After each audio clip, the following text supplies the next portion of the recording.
कहानी का पूरा आनंद लेने के लिए कहानी के पिछले सभी भागों को ज़रूर देखें। उसका लिंक मैं आपको डिस्क्रिप्शन बॉक्स में दे दूँगी और साथ में कमेंट बॉक्स में पिन भी कर दूँगी, तो आप वहाँ से भी जाकर देख सकते हैं। जैसे ही सरकारी अफसर ने लिफाफा खोला, सभी की नज़रें उस पर टिक गई। हर एक सेकंड के साथ वहाँ पर पिन ड्रॉप साइलेंट छाया हुआ था और महज कुछ ही सेकंड में जब उस ऑफिसर ने सभी की तरफ देखा तो सभी की आंखें जानने के लिए बेचैन थी कि किस कंपनी को ये टेंडर गया है। सरकारी ऑफिसर ये बताते हुए हमें खुशी हो रही है और थोड़ी हैरानी भी। ये टेंडर जाता है S construction company Dehradun, owner of Mrs Shivangi Singh Suryavanshi को। ये कहते हुए वहाँ पर खड़े सभी सरकारी ऑफिसर्स ताली बजाते हुए शिवांगी को स्टेज पर आने को कहते हैं। शिवांगी अच्छांश के गले लगते हुए अपने इमोशंस कंट्रोल करने की कोशिश करती है। ये उसके लाइफ की सबसे बड़ी जीत थी। मुंबई में उसने भले ही मेहरा कंस्ट्रक्शन से प्रोजेक्ट लिए थे, लेकिन आज ये इंटरनेशनल लेवल तक उसके नाम को पहुंच चुकी थी। गरिमा और विवान की आंखों में भी नमी छाई थी, खुशियों से उनके चेहरे दमक रहे थे। अच्छांश शिवांगी के सर को चूमते हुए, बीबी आपके सपनों की पहली उड़ान मुबारक हो। शिवांगी मुस्कुराते हुए स्टेज की तरफ बढ़ने लगी। अच्छांश ने एक नज़र वहां पर बैठी भीड़ के ऊपर डाली, जो अभी तक सदमे से बाहर नहीं आए थे।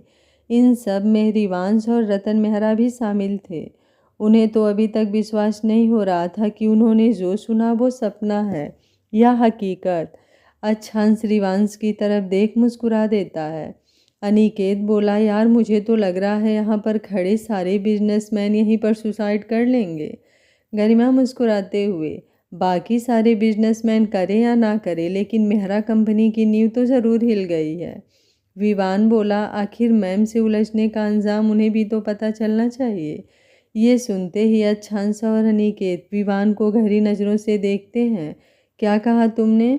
विवान हड़बड़ाते हुए, कुछ नहीं सर, बस ऐसे ही। अच्छांश और अनिकेत एक दूसरे का चेहरा देखते हुए सारी बातें समझने की कोशिश करते हैं और कुछ ही क्षणों में उनके दिमाग में सारी बातें आ जाती है। अनिकेत मुस्कुराते हुए, ये भाभी तो सच में बहुत डेंजर हो गई हैं, बच के रहना तुम। अच्छांश मुस्कुराते हुए, डैड ने सच में मेरी शिवांगी को शेरनी बना दिया है। विवान और गरिमा मुस्कुरा देते हैं। शिवांगी सरकारी ऑफिसर के हाथ से कन्फर्म लेटर और कुछ और फॉर्मल कागज़ लेकर साइन करते हुए उन ऑफिसर्स को थैंक यू बोलती है। ऑफिसर्स उसे कांग्रेचुलेट करते हुए 2 लाइन बाकी सबको संबोधित करने को कहते हैं। शिवांगी सबकी तरफ देखते हुए रिवांश और रतन मेहरा को देखती है। शिवांगी बोली, मुझे नहीं पता ऐसे मौके पर मुझे क्या कहना चाहिए। आज सच में मेरे लिए एक बहुत बड़ा दिन है। ये हमारी टीम की मेहनत का नतीजा है। हम और हमारी टीम अपनी पूरी मेहनत और ईमानदारी इस प्रोजेक्ट को पूरा करने में लगा देंगे। जो विश्वास सरकार ने हम पर दिखाया है, आई होप उन्हें कोई निराशा नहीं होगी। बाकी यहाँ पर आए सभी लोगों से मेरी बस इतनी ही रिक्वेस्ट है कि किसी को भी ना अपने से छोटा समझे, ना ही किसी को धोखा दें। बिजनेस को शतरंज की तरह माना जाता है। आज जिसे आप प्यादा समझ रहे हैं, कल वो बादशाह भी बन सकता है। इससे ज़्यादा क्या कहूँ, थैंक यू। अब की बार वहाँ मौजूद सारे लोग तालियां बजाने से खुद को रोक नहीं पाए। वो सभी बिजनेस जगत के जाने माने धुरंधर थे, लेकिन आज शिवांगी ने जो बात कही थी, इस बात को वो भी मानते थे। सरकारी ऑफिसर बोले, आपको एक बार और कांग्रेचुलेसन। हमने न्यूज़ में देखा था आपके और मिस्टर अच्छांश सिंह सूर्यवंशी की शादी को। शिवांगी मुस्कुराते हुए, थैंक यू। एंड आपने जब ये बात कही है तो एक बात मैं भी कहना चाहूँगी। अब अच्छांश सिंह सूर्यवंशी केवल शिवांगी के हो चुके हैं, तो इसलिए लोग अपनी नज़रों को संभाल कर रखें। कहते हुए उन औरतों और लड़कियों की तरफ देखती है जिसकी नज़रें अच्छांश पर थी। शिवांगी का ये पोजिशनस रूप देखकर अच्छांश मुस्कुरा रहा था। शिवाच सभी को तालियां बजाता देख वो भी ताली बजाते हुए खुश हो रहा था। शिवांगी जैसे ही स्टेज से नीचे आती है, बहुत सारे बिजनेसमैन आगे बढ़कर उसे टेंडर्स और शादी दोनों के लिए बधाई देने लगते हैं। शिवांगी भी एक परफेक्ट बिजनेस वुमेन की तरह सबसे फॉर्मल बातें कर रही थी। होठों पर मुस्कान थी जो किसी का भी दिल जलाने के लिए काफ़ी थी। अच्छांश शिवाच को अनिकेत की गोद में देते हुए शिवांगी की तरफ बढ़ जाता है। शिवांगी भी उसे अपने पास आता देख मुस्कुराते हुए उसकी तरफ कदम बढ़ा देती है। आज तो बहुत सारे बिजनेसमैन अच्छान से मिलने के लिए बेचैन थे। अच्छान शिवांगी को लेकर बाकी सबको भी वहाँ से चलने का इशारा करता है। शिवांगी अच्छांश की बाहों में अपनी बाहें लपेटे हुए थी। अच्छांश की बाहें उसके कमर पर लिपटी हुई थी। दोनों एक साथ बहुत खूबसूरत लग रहे थे। बहुत से मीडिया वाले उनकी कुछ तस्वीरें कवर कर रहे थे। आगे बढ़ते हुए रिवांश और रतन मेहरा भी उन दोनों के पास आ गए। अच्छांश बोला, आप लोग शादी पर नहीं आ पाए, लेकिन कभी ऐसे ही हमारे घर आइए, हमें अच्छा लगेगा। रतन मेहरा हंसते हुए, अब तो आना ही पड़ेगा भाई, हमें भी शिवांगी से लगता है कि बहुत कुछ सीखना बाकी है। शिवांगी बोली, ज़रूर अंकल, कभी अपनी मेहमान नवाजी का अवसर हमारे परिवार को दीजिए, माँ को अच्छा लगेगा। पापा आपके अच्छे दोस्त हुआ करते थे, तो हमें भी अपने बच्चों की तरह ही समझिए। रिवांश बोला, भाभी दिस इज़ नॉट फेयर। कुछ देर पहले तो आप बिल्कुल बिजनेस राइवल की तरह हमसे मिली थी, और अभी। रतन मेहरा बोले, अब मुझे सच में लगता है कि शिवांगी बहुत आगे जाएगी, इतनी उम्र में ही सारी क्वालिटी इसमें है। गॉड ब्लेस यू बेटा, आज टेंडर नहीं मिलने से थोड़ा बुरा तो लगा, लेकिन अब अच्छा लग रहा है कि वो टेंडर तुम्हें मिला, क्योंकि तुम सच में रिजर्व करती हो। और अब मैं भी ये पूरे विश्वास से कह सकता हूँ कि आने वाले दिनों में तुम्हारा नाम का डंका पूरी दुनिया में बजेगा। शिवांगी और अच्छांश उन लोगों से पोलाइटली बातें करते हुए विदा लेते हैं। अच्छांश शिवांगी सभी के साथ होटल में आकर थोड़ी देर रेस्ट करते हैं। उसके बाद सभी दिल्ली घूमने के लिए निकल जाते हैं। अगले दिन अच्छांश शिवांगी और शिवाच को लेकर हनीमून के लिए कश्मीर निकल जाता है। शिवांगी को मालूम नहीं था कि वो इधर से ही हनीमून पर जाने वाले हैं। वो अच्छांश की तरफ से सरप्राइज था।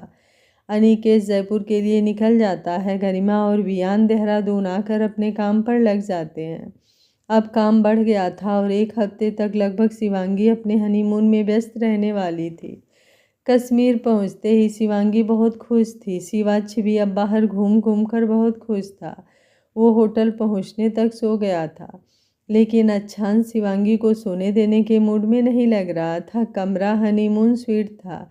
पूरे कमरे में फर्श से लेकर बेड पर बिछे गुलाब की पंखुड़ियों के बीच शिवांगी की बदन से आती खुशबू अच्छांश को अपने कंट्रोल खोने पर मजबूर कर रही थी। वो शिवाच को आराम से एक तरफ सुलाकर शिवांगी को बाहों में उठा बाथरूम में चला गया। हल्के गुनगुने पानी में दोनों एक साथ नहाते हुए अपने रोमांस को एंजॉय कर रहे थे। अच्छांश शिवांगी को एक बाथरोब पहनाकर बेड पर लेकर आता है। शिवांगी की आंखों में अच्छांश के प्यार की मधोसी छाई हुई थी और अच्छांश भी अपना सारा प्यार उस पर लुटा रहा था। शिवांगी कुछ ही देर में अच्छांश की बाहों में सो गई। अच्छांश दोनों को अच्छे से कंबल में कवर करते हुए शिवाच का भी कंबल ठीक कर थोड़ी देर में सो गया। अब यहाँ पर ना सुबह काम की टेंशन थी ना उठने की। शिवांगी अपना हनीमून टाइम पूरा एंजॉय कर रही थी। शिवाच भी दिन भर उन बर्फ़ की वादियों में घूमते हुए अपने मम्मी पापा के साथ लाइफ का बेस्ट टाइम एंजॉय कर रहा था। अच्छांश अपनी पत्नी और बेटे के साथ पूरा दिन घूमने में और रात को शिवांगी के प्यार में डूबने में गुजार रहा था। अब भगवान से कोई शिकायत नहीं थी, लेकिन वो हर दिन उनका शुक्रगुजार ज़रूर होता था। जितनी भी दर्द तकलीफ़ें थी अब सब खत्म हो गए थे। एक हफ्ते के बाद अच्छांश और शिवांगी जयपुर लौट रहे थे। दोनों ने जयपुर और देहरादून दोनों जगह रहने का डिसाइड किया था। दोनों अपने ऑफिस के ब्रांच भी दोनों जगह खोलने का सोचा था। अच्छांश तो अभी भी हनीमून पर से लौटना नहीं चाहता था, लेकिन घर पर माँ और डैड भी थे। फिर अनिकेत की भी शादी होनी थी। जिस दिन दोनों जयपुर लौटे उसी दिन रात को अनिका को लेबर पेन शुरू हो गया था। कुणाल और उसकी फैमिली अनिका को लेकर जल्दी से हॉस्पिटल आए। जैसे ही सबको खबर मिली सभी हॉस्पिटल पहुंच गए। अगले दिन सुबह को 8 बजे अनिका ने एक प्यारे से बेबी बॉय को जन्म दिया। कुणाल तो अनिका को दर्द में देख बेचैनी से रोने ही लगा था। सभी दोस्त उसे मुश्किल से संभाले हुए थे। जैसे ही नर्स ने आकर बाहर ये न्यूज़ दी, कुणाल दौड़ते हुए अनिका के वार्ड में घुस गया। अनिका कुणाल को अधखुली आंखों से देख मुस्कुराने लगी। कुणाल अनिका का सर सहलाते हुए, तुम ठीक हो ना? अनिका हमें सर हिला देती है। कुणाल को अब जाकर राहत महसूस हुई थी। अनिका बोली, आपने बेबी को देखा? कुणाल बोला, नहीं, मुझे पहले तुम्हें देखना था। अनिका मुस्कुरा देती है। अच्छांश ये सब देखकर बेचैन हो गया और मन ही मन सोच रहा था कि उसके लिए शिवाच्छ ही काफ़ी है। अब वो दूसरा बच्चा नहीं करेगा, लेकिन ये ऊपर वाला भी जैसा सोचा वैसा होने कहाँ देता है। नॉर्मल डिलीवरी होने से अनिका को नॉर्मल वार्ड में शिफ्ट किया गया। कुणाल अब खुशी से झूम रहा था। सारे दोस्त उसे चिढ़ा भी रहे थे, लेकिन अब उसे अपने बच्चों को देख किसी चीज़ की फिक्र ही नहीं थी। उसे अपने सीने से लगाए आज उसे पूरी दुनिया की खुशी मिल गई थी। सभी दोस्त बारी बारी से अनिका को कांग्रेचुलेट करते हैं। अनिका के मम्मी पापा भी पहुंच गए थे। अस्मिता जी अच्छांश को पूरे अस्पताल में मिठाई बंटवाने का ऑर्डर देती हैं।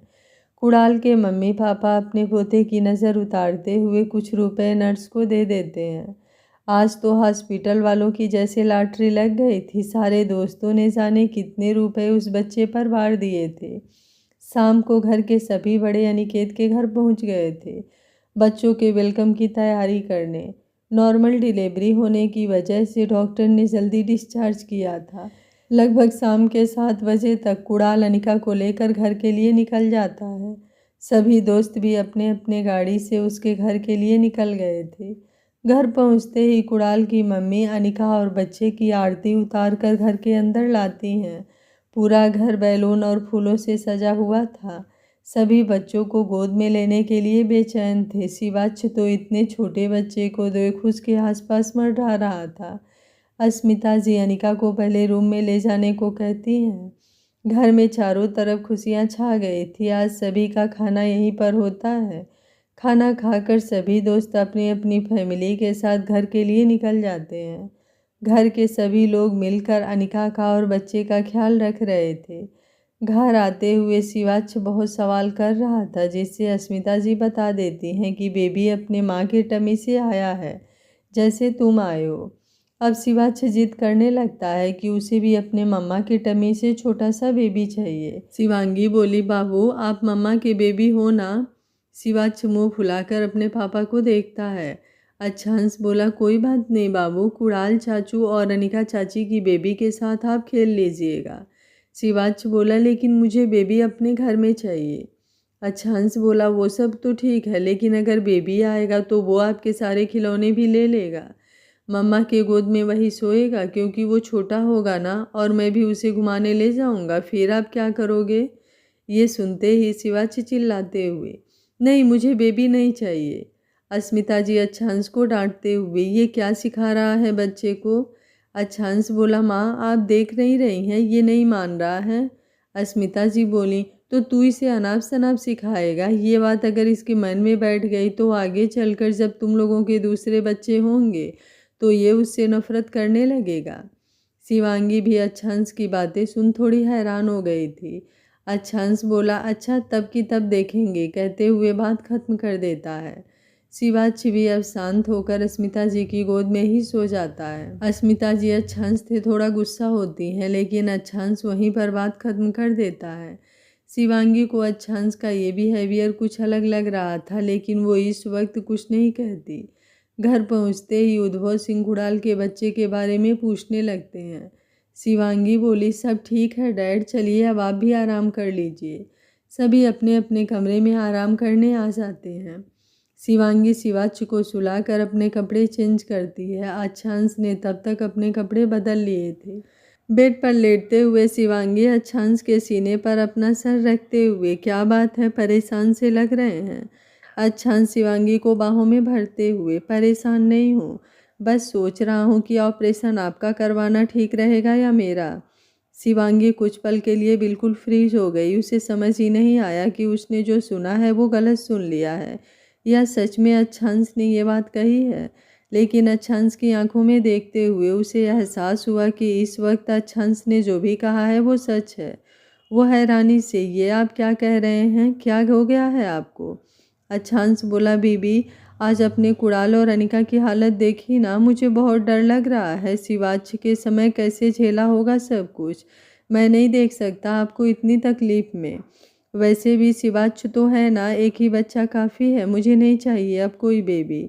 शिवांगी अच्छांश के गालों पर अपने हाथ रखते हुए कुछ नहीं हुआ है, देखिए मैं और शिवाच्छा आपके सामने सही सलामत हैं। अनिका और उसका बच्चा भी कुणाल के पास है, सुरक्षित।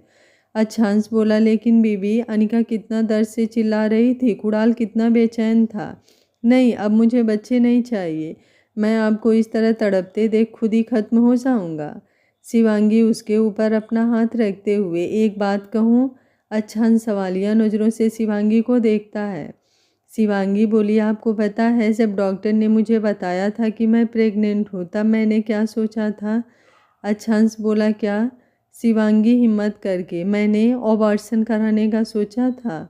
अच्छांश घबराहट से शिवांगी पर अपनी पकड़ टाइट करते हुए, आप ऐसा सोच भी कैसे सकती हैं? क्या मुझसे इतनी नफरत हो गई थी कि मेरे बच्चे को मारने के लिए सोच लिया आपने? कहते हुए उसकी आवाज़ भर्रा गई। शिवांगी अच्छांश की हालत महसूस कर रही थी, लेकिन उससे झूठ नहीं बोलना चाहती थी और उसे अभी जो बेचैनी थी उससे भी बाहर लाना था। वो उसके सर को चूमते हुए, नफरत आपसे कभी कर ही नहीं पाई, ना ही कभी कर सकती हूँ, लेकिन उस वक्त शायद खुद की वजह से नफरत हो रही थी। जीने की कोई वजह नहीं बची थी। जो सांसें मिली थी वो डैड की कर्जदार थी और मैं नहीं चाहती थी कि उनके ऊपर कोई उंगली उठे, उन्हें किसी के सामने शर्मिंदा होना पड़े। मेरे लिए कुछ नहीं बचा था। आपसे दूर होकर मैं वैसे भी मर चुकी थी, बस इस जिस्म में सांसें चल रही थी। लेकिन डैड ने जब कहा कि जो भी हुआ उसमें मेरे बच्चे की क्या गलती थी, तो मुझे एहसास हुआ कि सच में पत्थर बन गई हूँ। डैड ने मेरी ज़िंदगी को मकसद दिया था और हमारे बच्चे के आने से मुझे जीने की वजह मिल गई थी। मैं जब अगले दिन शांति से अपने बच्चे को महसूस किया तो मुझे खुद पर शर्म आने लगी। कैसे मैं उसे पल में अपने बच्चे को हानि पहुंचाने के बारे में सोच लिया। मैं अपने बच्चे को अब कुछ नहीं होने दे सकती थी, लेकिन मेरे अंदर एक डर भी बढ़ता जा रहा था। अच्छांश बोला, कैसा डर? शिवांगी बोली, मैंने जब उस सड़क पर से नीचे कूदी थी तो मुझे बहुत ज़्यादा चोट आई थी। मैंने तो खाई समझकर कूदा था, लेकिन मैं लुढ़कते हुए बहुत नीचे कच्ची सड़क पर जाकर गिरी थी और उसी से एक रात पहले हम दोनों करीब आए थे। मैंने तो प्रेगनेंसी के बारे में सोचा भी नहीं था, लेकिन अब हालात बदल गए थे। मैं प्रेग्नेंट थी। इस बारे में मैंने डॉक्टर से मिलकर बात की। डॉक्टर ने बताया कि जब मैं गिरी थी तब स्पर्म अभी अंडे के रूप में एकदम सुरक्षित था। हो सकता था कि अगर 1-2 हफ्ते का रहता तो दिक्कत आ सकती थी। डॉक्टर के कहने के बावजूद भी मन में हमेशा डर लग रहा था। जैसे जैसे समय बढ़ता गया थोड़ी प्रॉब्लम भी बढ़ती गई। मैं लगभग हर 2 महीने पर अल्ट्रासाउंड करवाती रही, लेकिन कॉलेज में 7वें महीने में उस वीर रंधावा से पंगा हो गया। उसके बाद डॉक्टर ने पूरी तरह से बेड रेस्ट पर रख दिया। कभी कभी आपकी याद आने पर बेचैनी होती थी, ठीक से नींद नहीं आती, कभी ऐसा लगता कि मेरा दिमागी संतुलन बिगड़ रहा है। लेकिन इन सब को फेस करते हुए जब शिवाच का जन्म हुआ और मैंने इसे अपने हाथों में लिया, तो सारी दर्द, सारी तकलीफ, सब कुछ खत्म हो गई। अब तो बस सुकून महसूस हो रहा था। अच्छांश शिवांगी की बातें सुन ऐसा महसूस कर रहा था जैसे वो सब कुछ अपनी आंखों से देख रहा हो। शिवांगी उसकी आंखों में देखते हुए, आप बताइए, ज़िंदगी के सबसे खूबसूरत, सबसे कीमती और अनमोल चीज़ को पाने में अगर थोड़ा सा दर्द होता है तो हर्ज क्या है? और अब तो आप हमारे साथ हैं। केवल आपके सामने होने से मैं अपनी सारी तकलीफ़ें भूल जाती हूँ। कोई टेंशन मेरे पास नहीं होता, फिर इतनी बेचैनी क्यों? आपकी मोहब्बत हमारी सुरक्षा कवच है और इस कवच को तोड़ने की शक्ति उस खुदा में भी नहीं। जितना आपसे जुदा होकर जीना था हमने जी लिया। अब तो हम हमेशा साथ रहेंगे, हमेशा। समझ रहे हैं ना आप? और ये मेरा वादा नहीं, मेरा यकीन है। अच्छांश शिवांगी को लेकर पलटते हुए, केवल आपका ही नहीं, हम दोनों को अपनी मोहब्बत पर यकीन है, हमारी मोहब्बत। शिवांगी मुस्कुराते हुए, हाँ, हमारी मोहब्बत और इसकी सारी वफ़ाएं सब आपके लिए है। हमारी वफ़ाएं, मोहब्बत ना कभी ख़त्म होगी ना कम होगी। अच्छांश शिवांगी के चेहरे को चूमते हुए, इसमें बस एक ही चीज़ होगी, ये हर दिन हर पल बढ़ती ही जाएगी। शिवांगी मुस्कुराते हुए अपनी उंगलियों को अच्छांश के बालों में फेरते हुए अपने प्यार के सफ़र पर निकल पड़ी। अच्छांश उसके जिस्म के हर हिस्से को चूमते हुए अपनी मोहब्बत की बारिश में भिगोने लगा। शिवांगी भी पूरी तरह से उसके बहुपास में पिघल रही थी। देर रात तक दोनों एक दूसरे की आगोश में लिपटे हुए गहरी नींद में सो गए थे। अगली सुबह सबके लिए बहुत बिजी जाने वाली थी। आज हंस अपने ऑफिस के पास वाली ज़मीन शिवांगी के ऑफिस बनाने के लिए डिसाइड किया था। वो शिवांगी को लेकर ज़मीन के मालिक से मिलने चला गया। शिवाच्छ घर पर ही अस्मिता जी और उद्भव सिंह के साथ खेल रहा था। उद्भव सिंह 2-4 दिन में कुछ दिनों के लिए देहरादून जाने का सोच रहे थे। कुणाल के घर में भी बच्चे के आने से सभी का काम बढ़ गया था, इसलिए अभी कुछ दिनों तक गरिमा के यहाँ जाना टाल दिया। नहीं तो पहले प्लान था कि अच्छांश के हनीमून से आते ही गरिमा के यहाँ जाकर रिश्ता तय हो जाए। अनिकेत ने गरिमा को सारी बातें बता दी। गरिमा को भी इसमें कोई दिक्कत नहीं थी। इसी तरह 5 दिन गुजर गए थे। आज कुणाल और अनिका के बेटे की छठी की पूजा थी। सारे दोस्त अपनी फैमिली के साथ फिर से वहां जमा हुए थे। हंसी खुशी पूजा संपन्न हुई। छोटा सा बेबी सभी के हाथ का खिलौना बना हुआ था। 6 दिन तक तो वो एक ही रूम में रहने के कारण बच्चों से सब अच्छे से मिल नहीं पाते थे, लेकिन आज कोई भी बच्चे को छोड़ने के लिए तैयार नहीं था।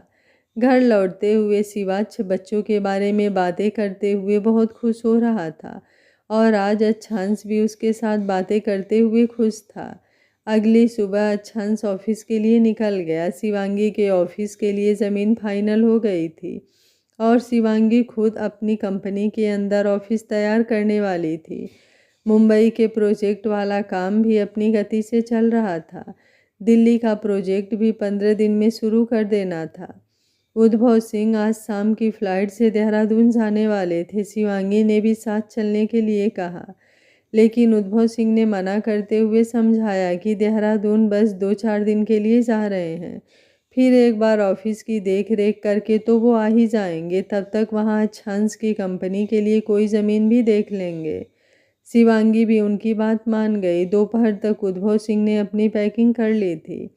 शिवांगी हाल में बैठी लैपटॉप पर अपना काम कर रही थी। शिवाच्छ और अस्मिता जी लंच करने के बाद कमरे में आराम कर रहे थे। तभी बंगलों के बाहर बहुत सारी गाड़ियों की आवाज़ सुनाई देने लगी। एक के बाद एक लगभग 8-10 गाड़ियां आकर रुकी। वॉचमैन ने कॉल करके बॉडीगार्ड को इन्फॉर्म किया। बंगलों की सिक्योरिटी के लिए 4 बॉडीगार्ड 24 घंटे तैनात थे। उनमें से एक ने अंदर आकर शिवांगी को सारी बातें बताई। उद्भव सिंह और अस्मिता सिंह भी अपने कमरे से बाहर आ गए। शिवांगी बोली, पता करो कि कौन है। बॉडीगार्ड बाहर चला जाता है। शिवांगी अच्छांश को फ़ोन करने लगती है। कुछ देर में बॉडीगार्ड अंदर आते हुए, मैम कोई नेता है, वीर रंधावा। तब तक उधर से अच्छांश ने कॉल रिसीव कर लिया था और बॉडीगार्ड ने जो कहा था वो भी सुन लिया था। शिवांगी वीर रंधावा का नाम सुनकर हैरान हो जाती है। उद्भव सिंह गुस्से से बोले, अब वो यहाँ क्या करने आया है? वॉचमैन को बोलो दरवाज़ा नहीं खोलने के लिए। अस्मिता जी शिवांगी और उद्भव सिंह को हैरान, परेशान और गुस्से में देख कंफ्यूज होते हुए, आप लोग जानते हैं इसे, ये कोई दुश्मन है? शिवांगी खुद को संभालते हुए, ऐसी कोई बात नहीं है माँ, आप शिवाच्छ के पास जाइए, हम देखते हैं। उद्भव सिंह बोले, कोई ज़रूरत नहीं है उससे मिलने की। शिवांगी बोली, डैड जब वो यहाँ तक आया है तो ऐसे ही तो नहीं आया होगा। जब तक हम उससे मिलेंगे नहीं पता कैसे चलेगा कि हमसे क्या चाहता है। उद्भव सिंह बोले, ठीक है, लेकिन मैं भी यहीं रहूँगा और हमारे गार्ड भी। कहते हुए वो गार्ड को स्ट्रिक्टली आर्डर देते हैं कि अगर कुछ भी ऐसा होता है तो वो जल्दी से एक्शन ले। गार्ड भी सर हिलाते हुए बाहर जाता है। वो वॉचमैन को गेट खोलने का इशारा करता है। गेट खोलते ही गाड़ियाँ फिर से एक बार अंदर आने लगती हैं। इधर अच्छांश जल्दी से कैबिन से बाहर आता है। अनिकेत उसे इतनी हड़बड़ी में देख उसके पीछे दौड़ता है। तब तक अच्छांश लिफ्ट में आ गया था। अनिकेत भी लिफ्ट में घुसते हुए, क्या हुआ? अच्छांश बोला, वीर रंधावा घर आया है। अनिकेत कन्फ्यूजन से, कौन वीर रंधावा? अच्छांश बोला, अभी बताने का टाइम नहीं है, मुझे जल्दी घर पहुंचना है। शिवांगी उद्भव सिंह के साथ हाल में सोफे पर बैठी भूल ही गई थी कि अच्छांश को उसने कॉल किया था। उसके दिमाग में तो अब फिर से वही बातें घूमने लगी थी जब उस रंधावा से पंगा हुआ था। बाहर गाड़ियों के रुकते ही बीच वाली गाड़ी का दरवाज़ा खुलता है। बाकी गाड़ियों से काले कपड़े में बहुत सारे बॉडीगार्ड उतर कर दोनों तरफ लाइन से खड़े हो गए थे। बीच वाली गाड़ी से एक लंबा चौड़ा शख्स बाहर आता है। वाइट कुर्ते पैजामे के ऊपर हाफ जैकेट पहने, देखने में ही कोई राजनेता लग रहा था। शिवांगी के चारों बॉडीगार्ड आगे बढ़ते हुए, पहले अपने बॉडीगार्ड को बाहर रहने को कहिए और दूसरा आप बिना चेक कराए अंदर नहीं जा सकते। वीर रंधावा मुस्कुराते हुए, तुम्हें समझ भी आ रहा है किससे बात कर रहे हो? एक बॉडीगार्ड। हमें नहीं पता कि हम किससे बात कर रहे हैं और ना ही हमें पता करने में कोई इंटरेस्ट है। हम बस अपने बॉस के इंस्ट्रक्शन फॉलो करते हैं। वीर रंधावा अब आगे बहस नहीं करते हुए अपने बॉडीगार्ड को वहीं पर रहने का ऑर्डर दे आगे बढ़ता है। एक बॉडीगार्ड आगे बढ़कर सर से लेकर पांव तक उसको चेक करता है। उसके बाद 2 बॉडीगार्ड उसे लेकर अंदर आ जाते हैं। बाकी 2 बॉडीगार्ड अभी बाहर बाकी बॉडीगार्ड पर नज़र रखे हुए थे। वीर रंधावा जैसे ही अंदर आता है उसकी नज़र शिवांगी पर जाती है। शिवांगी इस वक्त एक सिंपल सा सलवार सूट पहने हुई थी जिसका दुपट्टा कंधे के एक तरफ पिनअप किया गया था। चेहरे पर कोई मेकअप नहीं, लेकिन फिर भी उसकी खूबसूरती में कोई कमी नहीं आई थी। गले में अच्छा अंश का पहनाया हुआ लॉकेट और मंगलसूत्र, हाथों में चूड़ियाँ, मांग का सिंदूर इस वक्त खुले बालों में छुपा हुआ था। एक पैर पर दूसरा पैर चढ़ाए सोफे पर बैठी हुई अभी वो बिल्कुल क्वीन की तरह लग रही थी। उसकी सादगी में भी उसका ऑरा अलग ही लेवल का था। वीर रंधावा अपनी नज़रें कुछ देर के लिए उस पर से हटा भी नहीं पाया। ये देख उद्भव सिंह गुस्से से उबल पड़े। शिवांगी अपनी कोल्ड नज़रों से वीर रंधावा को देखते हुए बिल्कुल शांत थी। उद्भव सिंह बोले, वीर रंधावा, लगता है हमारी कही गई बातें भूल गए हो, वरना यहाँ आने की हिम्मत नहीं कर पाते। वीर रंधावा अपनी नज़रें शिवांगी पर से हटाते हुए उद्भव सिंह की तरफ देख, आपकी कही गई बातें मुझे अच्छे से याद है, लेकिन आप भूल गए हैं कि मैंने क्या कहा था। उद्भव सिंह कुछ बोलते उससे पहले, शिवांगी, सब यहाँ तक आ गए हैं तो पहले बैठ जाइए। शिवांगी की आवाज़ नॉर्मल थी, लेकिन उसकी कोल्डनेस वीर रंधावा को अच्छे से महसूस हो गई थी। शिवांगी का यही अंदाज तो उसे और अपनी तरफ खींचता था। वो मुस्कुराते हुए शिवांगी के सामने वाले सोफे पर बैठ गया। उसके बैठते ही सर्वेंट ने कॉफ़ी और कुछ स्नैक्स सामने टेबल पर लगा दिए। ट्रे में रखा पानी का गिलास वीर रंधावा के सामने कर दिया। वीर रंधावा ग्लास उठाते हुए, शिवांगी, इतना सब कुछ तो मैं भी दे सकता था, या यूं कहूँ कि इससे ज़्यादा भी, लेकिन तुमने मुझे छोड़कर सूर्यवंशी को चुना। जान सकता हूँ क्यों? शिवांगी के होठों पर मुस्कान उभर आई। उद्भव सिंह बोले, तुम होते कौन हो मेरी बेटी से ये सवाल करने वाले? वीर रंधावा बोला, ये तो आपको अच्छे तरीके से मालूम है कि मैं कौन हूँ। वैसे आपका दामाद कहीं नहीं दिख रहा, कहीं 4 दिन में ही उसके प्यार का नशा उतर तो नहीं गया? शिवांगी अभी भी चुपचाप मुस्कुरा रही थी। उद्भव सिंह बोले, जिस तरह अंधे को सारी दुनिया काली ही नजर आती है, वैसे ही तुम्हारी सोच, जैसे तुम हो वैसे ही तुम्हें सब दिखाई पड़ता है। वीर रंधावा गुस्से से, मैं यहाँ शांति से बात कर रहा हूँ और आप बात बात पर मुझे जलील किए जा रहे हैं। लेकिन आपकी जानकारी के लिए बता दूँ, अब मैं कोई कॉलेज बॉय नहीं, देहरादून का उप मुख्यमंत्री हूँ। उद्भव सिंह हंसते हुए, इंटरेस्टिंग, लेकिन एक कहावत सुनी है, कौवा चाहे कितना भी दूध से नहा ले हंस नहीं बनता। वीर रंधावा बोले, शिवांगी, अपने डैड से कहो कि चुप हो जाए, नहीं तो उनके लिए अच्छा नहीं होगा। मैं यहाँ सिर्फ तुमसे बात करने आया हूँ और तुम्हें अपने साथ ले जाने भी। शिवांगी मुस्कुराते हुए, औकात है तो ले जाकर दिखा। वीर रंधावा मुस्कुराते हुए, शिवांगी, मुझे तुम्हारी किसी बात का बुरा नहीं लगता, क्योंकि तुम्हारी यही बातें दुनिया की हर लड़की से अलग बनाती हैं। जानती हो, पहले दिन से मैं तुम पर अपना दिल हार गया, लेकिन तुमने कभी एक नज़र तक देखना भी गंवारा नहीं समझा। शिवांगी बोली, तभी तुम्हें कोई बात समझ नहीं आई और ना ही आज समझ आ रही है। वीर रंधावा बोला, क्या मतलब? शिवांगी बोली, मतलब ये कि तुम उस समय भी मेरे लिए कोई मायने नहीं रखते थे और ना ही आज, लेकिन पता नहीं क्यों तुम्हें ये बात समझ नहीं आती। वीर रंधावा बोला, शिवांगी, मैं अब अच्छन सिंह सूर्यवंशी से भी ज़्यादा पावरफुल हूँ। वो तो अब इस लोकतंत्र में नाम का राजा है, लेकिन मैं सच में राजा हूँ। लेकिन ये राजा अपनी रानी के बिना अधूरा है। प्लीज़ मेरी बात मान जाओ। उस समय तुम्हारे डैड ने कहा था कि तुम डिस्टर्ब हो, किसी लड़के ने तुम्हें धोखा दिया है, तुम उन सब से निकल नहीं पा रही हो, इसलिए मैंने तुम्हें वक्त दिया था। शिवांगी ये सुन अपने डैड की तरफ देखती है। उद्भव सिंह अपनी नज़रें चुराने लगते हैं। वीर रंधावा बोला, लेकिन मैं उसी समय तुम्हारे डैड को कहा था कि तुम्हें जितना चाहे वक्त तो मैं दे सकता हूँ, लेकिन आगे कभी भी अगर तुम आगे बढ़ने का फैसला लेती हो तो सिर्फ़ और सिर्फ़ मेरे साथ ही। मैं तुम्हें कभी नहीं भूल सकता। मैंने हमेशा तुम्हारी खबर रखी, लेकिन मुझे पता नहीं था कि तुम मेरे पीठ पीछे किसी और से शादी करोगी, वो भी एक बच्चे के बाप से। वो तुम्हारे लायक नहीं है। इतना सब होने के बाद भी मैं तुम्हारे लिए आया हूँ। पिछले 1 महीने से मैं काम के सिलसिले में जर्मनी गया था, लेकिन यहाँ आते ही जैसे मैंने ये न्यूज़ देखी, मैं अपने सारे काम छोड़कर यहाँ आ गया। शिवांगी बोली, जिस आदमी ने मुझ पर नज़र रखी थी उस आदमी को बदल दो, क्योंकि वो अपना काम ठीक से नहीं कर पाया है। नहीं तो तुम्हें ये अधूरी खबरें नहीं मिलती। तुमने ठीक कहा, वो एक बच्चे का बाप है, लेकिन इसकी पूरी खबर ये है कि मैं भी एक बच्चे की माँ हूँ। समझ नहीं आई बात? वीर रंधावा कन्फ्यूजन से। तुम्हें उस बच्चे की माँ बनने की कोई ज़रूरत नहीं है, वो तुम्हारा खून नहीं है।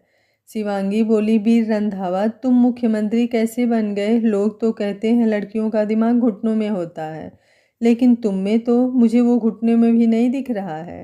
वीर रंधावा गुस्से से, शिवांगी मेरे सब्र का इम्तिहान मत लो। देखो, वो अच्छांश तुमसे प्यार नहीं करता, नहीं तो शादी के अभी 1 महीने भी नहीं हुए और तुम्हें अकेला छोड़कर इस वक्त पता नहीं कहाँ है। तभी अच्छांश वहाँ आते हुए, क्या बात है, मेरी तारीफ हो रही है? वीर रंधावा अच्छांश को वहाँ देख थोड़ी देर के लिए हड़बड़ा जाता है। शिवांगी अच्छांश को देख जल्दी से खड़ी होते हुए उसकी तरफ बढ़ती, उससे पहले ही अच्छांश उसके पास आते हुए उसे अपनी बाहों में भर लेता है। वीर रंधावा ये देख गुस्से से अपनी मुट्ठियाँ भींचते हुए, शिवांगी। अच्छांश के चारों दोस्त बैठते हुए, अभी इतना चीख क्यों रहा है? तुझे पता नहीं कि जब हमारी भाभी भाई के साथ होती हैं तो उन्हें किसी चीज़ की खबर नहीं होती। वीर रंधावा उन चारों को घूरते हुए फिर से अच्छांश और शिवांगी को देखता है। शिवांगी के हाथ अच्छांश की पीठ पर कसे हुए थे। अच्छांश ने अपने हाथ उसके कमर पर लपेटे हुए दूसरे हाथों को उसके बालों में फिरा रहा था। उद्भव सिंह मुस्कुराते हुए अपने कमरे में चले गए थे। अच्छांश के आ जाने से अब उन्हें कोई टेंशन नहीं थी। अस्मिता जी अपने कमरे के दरवाजे से सारी बातें सुन रही थी। वो भी मुस्कुराते हुए अंदर चली जाती हैं। कुछ देर बाद शिवांगी अच्छांश से थोड़ा अलग होते हुए, आपको कैसे पता हो गया? अच्छांश बोला, इस बारे में बाद में बात करते हैं, पहले तो इस घर आए अनचाहे मेहमान से बात कर लें। कहते हुए वो शिवांगी को लेकर वहीं सोफे पर बैठ जाता है।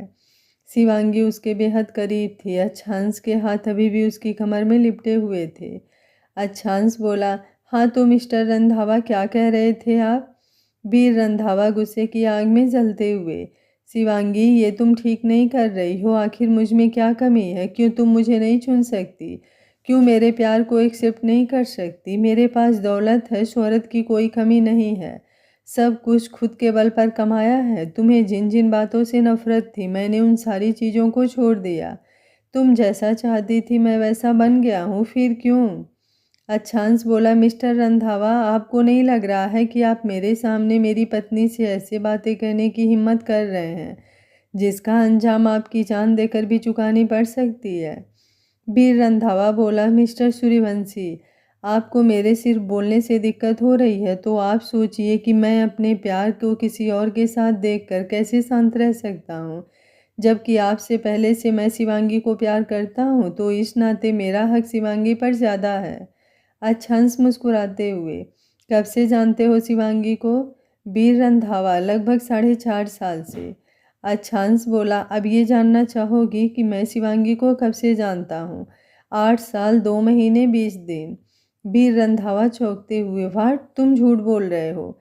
अच्छांश के चेहरे की मुस्कान अब खत्म हो गई थी और उसका चेहरा पूरा डार्क होने लगा था।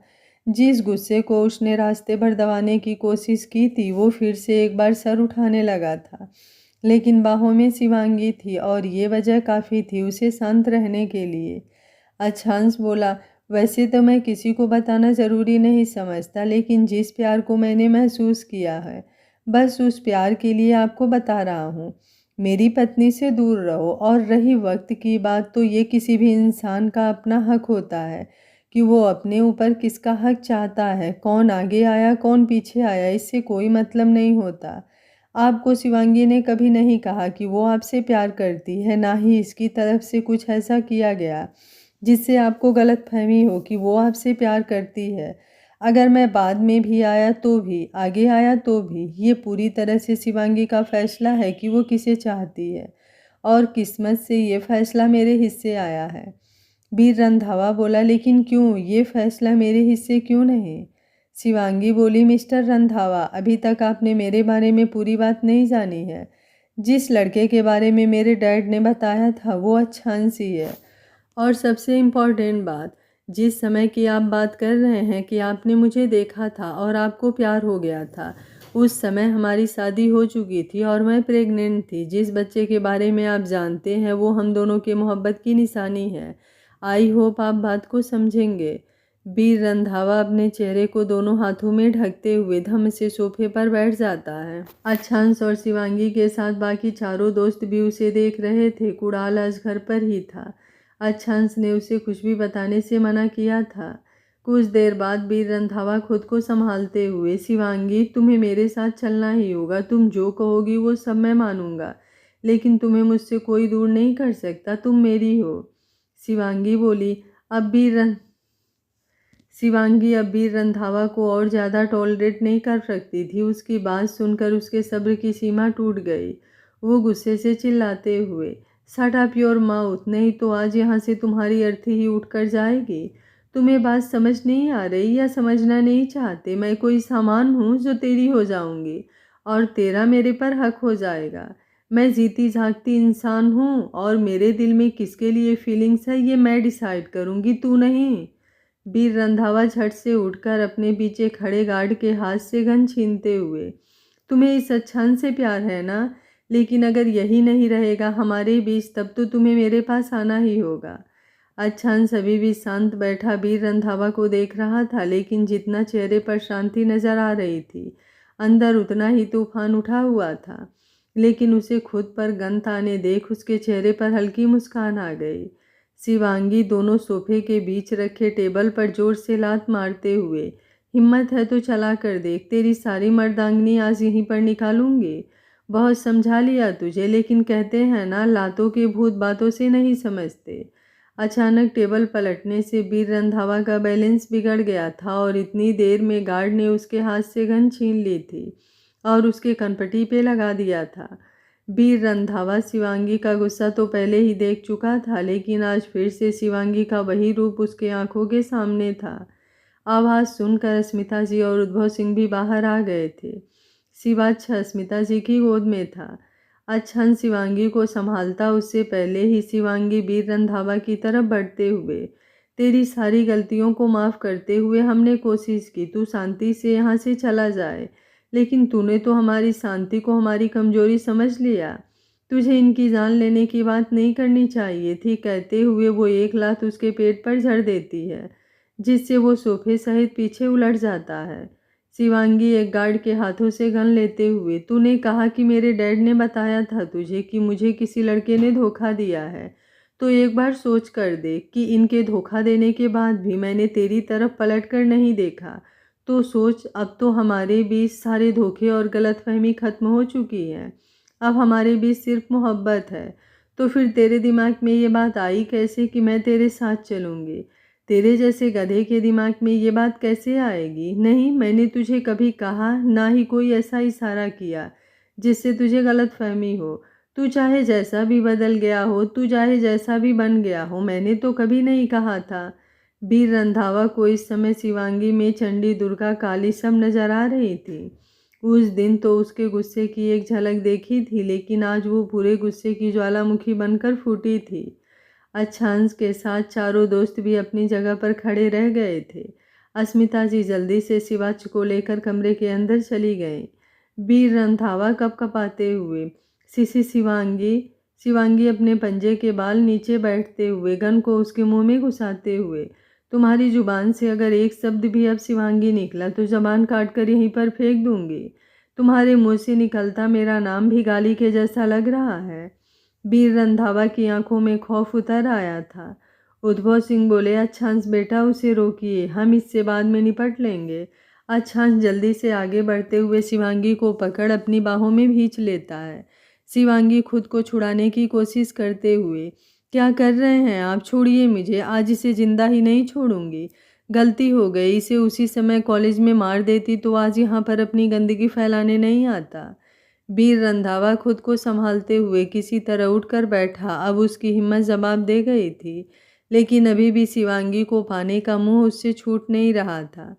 वो जलती नज़रों से अच्छांश को देखते हुए, तुम इसके बल पर कूद रही हो, लेकिन देखो ये तो बिल्कुल नामर्दों की तरह चुपचाप बैठा है। ऐसे मर्द से कोई कैसे प्यार कर सकता है जो अपनी पत्नी की रक्षा भी ना कर सके? शिवांगी चिल्लाते हुए बोली, तो तू एक औरत से रक्षा करके दिखा ना। तू तो मर्द है ना, लेकिन तेरे जैसे मर्दों पर मैं अपनी थूक भी जाया नहीं करना चाहती। ये शांत बैठे हैं क्योंकि इन्हें भरोसा है मुझ पर। ये महाभारत का युग नहीं है जहाँ पत्नी अपनी रक्षा के लिए अपने पति की तरफ देखती है तो कभी कृष्ण को बुलाती है। वो कलयुग है और यहाँ पर शिवांगी खड़ी है जिसके शिव को उसकी शक्ति पर पूरा भरोसा है। केवल उसकी शक्ति को तू बर्दाश्त नहीं कर पाएगा, फिर शिव के तीसरे नेत्र को खोलने की कोशिश मत कर, वरना तेरे परिवार को तेरे अंतिम संस्कार के लिए तेरी राख भी नहीं मिलेगी। वैसे तो तेरे दिमाग में ये भी बात समझ नहीं आएगी, लेकिन फिर भी तुझे बता रही हूँ। अच्छांश बोला, बीबी छोड़िए इसे, इससे कुछ भी कहने का कोई मतलब नहीं है, मैं देख लूँगा। वो अपने गार्ड को उसे बाहर फेंकने का इशारा करते हुए शिवांगी को बाहों में उठाए सीढ़ियों की तरफ बढ़ जाता है। शिवांगी उसके सीने पर सर रखे, मैं अब इसकी शक्ल भी नहीं देखना चाहती, कहते हुए अपनी आंखें बंद कर लेती है। अच्छांश बोला, नहीं दिखेगी बीबी। वीर रंधावा की सारी उम्मीदें अब टूट चुकी थी। उसने अपने सारे पैतरे आजमा लिए थे, लेकिन आज शिवांगी और अच्छांश को देख अब वो समझ चुका था कि किसी भी हालत में शिवांगी उसकी नहीं हो सकती। गार्ड उसे दोनों तरफ से पकड़ते हुए बाहर की तरफ ले जाने लगते हैं। उद्भव सिंह बोले, इसे छोड़ दो। देहरादून का उप मुख्यमंत्री है, जनता पर इसकी गलत छवि बन जाएगी। बाहर इसके बॉडीगार्ड भी हैं, उनकी नज़रों में भी गिर जाएगा। अनिकेत बोला, लेकिन अंकल इसने काम भी वैसा ही किया है। उद्भव सिंह बोले, चाहे इसने जो भी किया हो, हमारे दरवाजे से इस तरह अपमानित होकर जाना अच्छी बात नहीं। दोनों गार्ड उसे छोड़ देते हैं। वीर रंधावा उद्भव सिंह को देखते हुए, अंकल प्यार तो मेरा भी गलत नहीं है, फिर मेरे साथ ही ऐसा क्यों हुआ? क्यों वो हमारी नहीं हो सकती? क्यों वो मुझसे इतनी नफरत करती है? उद्भव सिंह उसके पास आते हुए, तुम्हारे सवालों में ही इसका जवाब छुपा हुआ है। वीर रंधावा कन्फ्यूजन से उद्भव सिंह को देखता है क्योंकि उनकी बातें उसे समझ नहीं आई थी। उद्भव सिंह बोले, वो तुम्हारी नहीं हो सकती क्योंकि वो पहले ही किसी और की हो चुकी है। तुम सोचो कि अगर तुम उससे मोहब्बत करते हो और कोई और आकर तुम्हें कहे कि तुम उसके हो जाओ, तो क्या तुम उसके हो जाओगे? वीर रंधावा चिल्लाते हुए, बिल्कुल नहीं, कभी नहीं। उद्भव सिंह मुस्कुराते हुए, उम्मीद है अब तुम जरूर समझ जाओगे। यहाँ पर कोई भी तुम्हारे प्यार को गलत नहीं कह रहा, लेकिन तुम जो कह रहे हो वो गलत है। शिवांगी और अच्छांश एक दूसरे के लिए बने हैं। मैंने उस समय भी तुम्हें समझाया था, इस समय भी समझा रहा हूँ। प्यार करते हो तो उसकी इबादत करो, उसके साथ जितनी ज़बरदस्ती करोगे अपने साथ साथ उसकी नज़रों में भी गिरते जाओगे। चलो अब जाओ यहाँ से, और उम्मीद करता हूँ कि अब कभी भी मेरी बेटी की लाइफ में इंटरफेयर नहीं करोगे। वीर रंधावा चुपचाप सर हिलाते हुए वहाँ से निकल जाता है। बाहर आकर देखता है तो उसके बॉडीगार्ड से 2 गुना बॉडीगार्ड वहाँ पर मौजूद थे। उसके जाने के बाद अस्मिता जी और शिवाच्छ बाहर आते हैं। अनिकेत और बाकी तीनों दोस्त, अंकल अगर इसने अच्छांश या भाभी को नुकसान पहुंचाने की कोशिश की तो? उद्भव सिंह बोले, शिवांगी को नुकसान तो नहीं पहुंचाएगा, और अगर आज बात समझ गया होगा तो मुझे नहीं लगता है कि वो अच्छांश को भी कोई चोट पहुंचाने की कोशिश करेगा। लेकिन हम लोगों को भी सावधान रहना होगा। मैं अपने आदमी इस पर नज़र रखने के लिए हायर करता हूँ। अब मैं अपनी बेटी की ज़िंदगी में कोई संकट, कोई तकलीफ़ नहीं आने दे सकता। शिवाच्छ चारों तरफ देखते हुए, दादी मम्मा कहाँ चली गई हैं? वो हमसे भी गुस्सा हो गई हैं क्या? अस्मिता जी बोली, नहीं बेटा, कोई मेरे प्यारे बच्चे से कैसे गुस्सा हो सकता है। मम्मा थोड़ी थक गई हैं इसलिए आराम करने गई हैं, आप भी जाइए उनके पास। शिवाच्छ उनकी गोद से उतरकर सीढ़ियों की तरफ दौड़ने लगता है। बाकी सब उसे देखकर मुस्कुरा देते हैं। अस्मिता जी बोली, भाई साहब आखिर ये लड़का शिवांगी के पीछे क्यों पड़ा है, और ये शिवांगी को कैसे जानता है? उद्भव सिंह वहाँ बैठकर सबको वीर रंधावा के बारे में सारी बात बताते हैं। वैसे तो अच्छांश ने गाड़ी में ही थोड़ी बहुत बातें सभी दोस्तों को बता दी थी, लेकिन वो उद्भव सिंह से डिटेल में सारी बातें जान चारों दोस्त हैरान हो गए थे। अस्मिता जी अपने हाथ जोड़ते हुए, बस भगवान इस लड़के को सद्बुद्धि दे और अब हमारे बेटे बहू के लाइफ में कोई ड्रामा और प्रॉब्लम ना क्रिएट करे। मधुर बोला, कुछ नहीं कर पाएगा, वैसे भी भाभी का जो रूप उसने देखा है, मुझे नहीं लगता है कि उसकी हिम्मत भी होगी वो भाभी के बारे में सोच सके। शिवांगी का गुस्सा याद आते ही सभी के चेहरे पर मुस्कान आ जाती है। अनिकेत बोला, आंटी मुझे तो विश्वास ही नहीं हो रहा है कि ये वही लड़की है जो विराज के सामने कॉलेज में डर के मारे बेहोश हो गई थी। अस्मिता जी बोली, उसमें मेरी बहू की क्या गलती थी, उसे शुरू से ही हमेशा वैसे ही परिवेश में रखा गया था जिसमें वो वैसे ही बन गई थी, लेकिन अब भाई साहब ने उसे जैसा बनाया आज वो वैसी बन गई है। इसलिए कहा गया है कि ये माँ बाप के हाथ में होता है कि बच्चे कैसे बनेंगे। ज़्यादातर माँ बाप अपनी बेटी को नाजुक सी गुड़िया, कोमल सी तितली बना कर रखते हैं और जब कुछ गलत हो जाता है तब कहते हैं कि लड़कियाँ कमज़ोर होती हैं, जबकि सच्चाई तो ये है कि लड़कियों को शुरू से ही मेंटली और फिजिकली ऐसा बना दिया जाता है। नितिन बोला, मैंने तो सोच लिया है अगर मेरी बेटी होगी तो मैं उसे बिल्कुल शिवांगी भाभी की तरह बनाऊंगा, तितली नहीं मधुमक्खी, उड़ने के लिए पंख और उसे नुकसान पहुंचाने वाले के लिए डंक, दोनों दूंगा। अनीस बोला, मधुर हम भी अपनी बेटी को कोई कोमल कली नहीं बनाएंगे। अनिकेत अपने गाल पर हाथ रखते हुए, सोच तो मैं भी रहा हूँ लेकिन पता नहीं अभी मेरी शादी ही कब होगी, फिर बच्चों के सपने कहाँ से देखूँ। अस्मिता जी हंसते हुए, पागल लड़का, शादी करने के लिए इतना उतावला हो गया है। अनिकेत मुंह बनाते हुए, आंटी 27 साल का हो चुका हूँ, देख लो मेरे दोस्तों को, इनमें से 2 तो बाप बन गया है और बाकी ये 3 बनने वाले हैं। उद्भव सिंह हंसते हुए, चिंता मत कीजिए, जल्दी आपकी भी बैंड बजेगी। बाकी तीनों दोस्त हंसते हुए, हाँ तब कहेगा शादी करके फंस गया यार, अच्छा खासा था कुंवारा। अनिकेत तीनों को मारते हुए, सालों जब भी बोलोगे मनहूस ही बोलोगे, मेरी वाली कोई अब्बा डब्बा जब्बा नहीं है। सभी इसी तरह बातें करते हुए मस्ती में लगे हुए थे। कुछ देर बाद वे लोग ऑफिस के लिए निकल गए। वीर रंधावा वहां से शांति से चला तो गया था, लेकिन उसके दिमाग में बहुत ही उथल पुथल मची हुई थी। एक तो उसकी बेइज्जती, दूसरे शिवांगी का अच्छांशी सूर्यवंशी को अपनाना, ये शांति किसी बड़े तूफान के आने का अंदेशा थी। क्या वीर रंधावा के आने से शिवांगी की ज़िंदगी में एक बार फिर मुसीबत आ जाएगी? क्या उसकी खुशहाल ज़िंदगी एक बार फिर उथल पुथल हो जाएगी? आगे क्या होगा इस कहानी में जानने के लिए देखते रहिए कहानी का अगला भाग। पर जो भी होगा बहुत इंटरेस्टिंग और आपको पूरा एंटरटेन करेगा।